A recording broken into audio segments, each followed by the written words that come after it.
Hello everyone and welcome back to our deep dive into the world of Titanic. Today, in this episode, we're venturing far from the crystal chandeliers and champagne flutes of first class.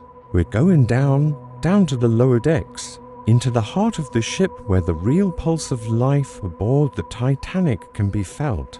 This is where we meet the lower class passengers, the dreamers, the adventurers, the families seeking a new life in America. Their stories are not just a footnote in history, they are the very soul of the ship's journey. Down in steerage, the atmosphere was a world away from the opulent calm of the upper decks. It was crowded, noisy, and vibrant. Imagine large, open dormitories filled with bunk beds, the air thick with the smell of steam, coal, and 100 different hopes. People from all over Europe, Ireland, Scandinavia, Eastern Europe were packed together, sharing stories, songs, and the little food they had. This wasn't a pleasure cruise for them. It was a passage to a new beginning. They didn't have private promenades or grand dining halls. Their world was the forecastle deck, the stern, and the communal areas where life was lived out loud. Among this sea of faces, our story focuses on a young man, let's call him Finn. Inspired by the spirit of characters like Jack Dawson, Finn is a whirlwind of energy and ambition. He's left everything behind for a shot at the American dream. He's got no money, no connections, just a quick wit and a spirit that refuses to be crushed. He sees the Titanic not as a floating palace, but as a vessel of opportunity. Every rivet in its steel hull represents a step closer to a life of freedom, a life he can build with his own hands. Finn spends his days exploring every corner of the lower decks he can access. He's fascinated by the mechanics of the ship, the sheer power of the engines thrumming beneath his feet. He's not intimidated by the grandeur of it all. He's invigorated. He sketches in a worn notebook not the elegant ladies of first class, but the faces of his fellow travelers, the tired mother clutching her child, the old man staring out at the endless ocean, the young couple whispering dreams in a crowded corner. For Finn, these are the real treasures of the Titanic. One of the most striking aspects of life on board was the stark contrast between freedom and luxury. Upstairs, the wealthy were confined by etiquette, by schedules, by the silent, unspoken rules of their class. Their freedom was a gilded cage. Down below, despite the cramped conditions, there was a different kind of freedom, a freedom of expression, of camaraderie.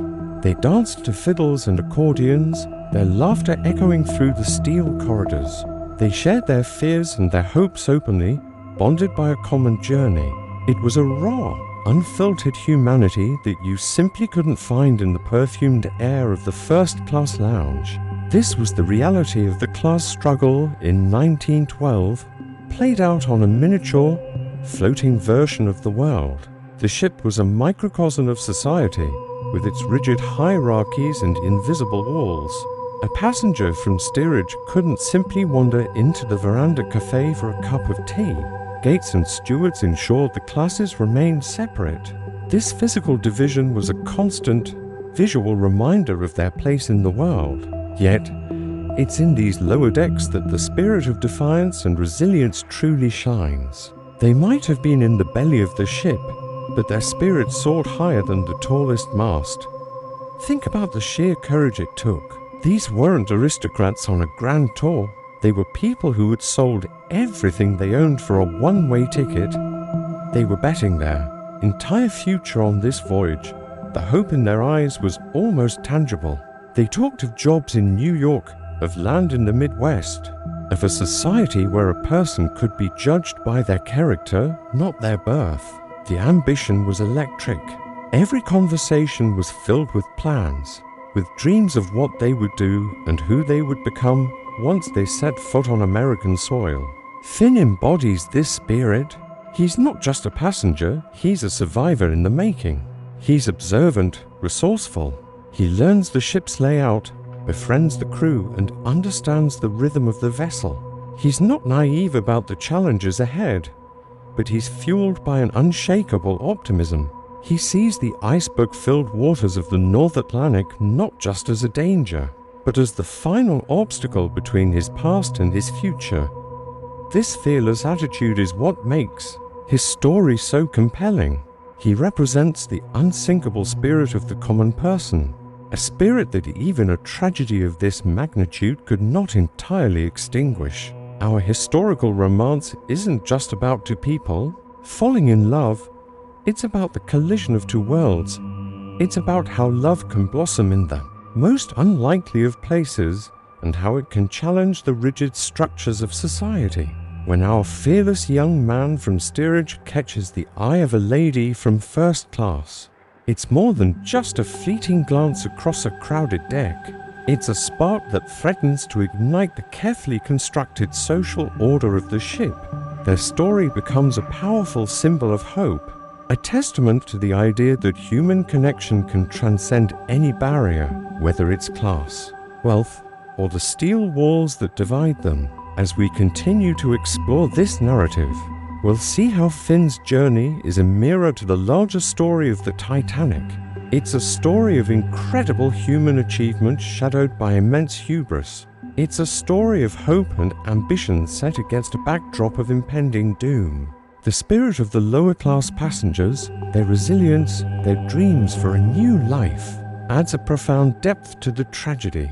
It reminds us that every life on that ship was a universe of stories, and the loss was not just a number, but a collection of unfinished chapters and unfulfilled dreams.